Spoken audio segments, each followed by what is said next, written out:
আমার মা তো রীতিমতো বকাবকি শুরু করে দিয়েছে। এখানে কিন্তু আমি একটা ভুল করেছি।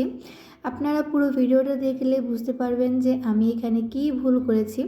আসসালামু আলাইকুম, আশা করি সবাই অনেক অনেক ভালো আছেন। আমিও আলহামদুলিল্লাহ ভালো আছি। মূলত আমি এখানে ডালের পেঁয়াজু বানাবো, সেজন্য আর কি প্রিপারেশন নিচ্ছিলাম।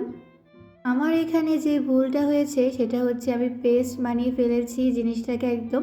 পেঁয়াজ সহ আমি একদম পুরো পেস্ট বানিয়ে ফেলেছি, যেটা আমার একদম করা হয়নি, মানে করা উচিত হয়নি আমার। পরে আম্মু যখন আসছিল সন্ধ্যার দিকে তখন তো অনেক বকাবকি শুরু করে দিয়েছিল, বলছিল যে তুমি এমন কেন করেছো। তারপরে আমি আর কি বুঝলাম যে এটা এভাবে করতে হয় না, তারপরেও কিন্তু মজা লেগেছিল আমার কাছে। আর এখানে আমি তেল দিয়ে ভেজেছিলাম।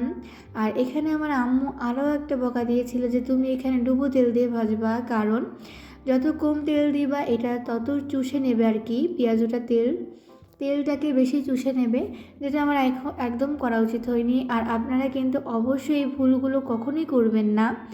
আর এটাই ছিল আমার ভিডিও। সো দেখা হবে অন্য কোনো ভিডিওতে। ততক্ষণ পর্যন্ত ভালো থাকুন। আল্লাহ হাফেজ।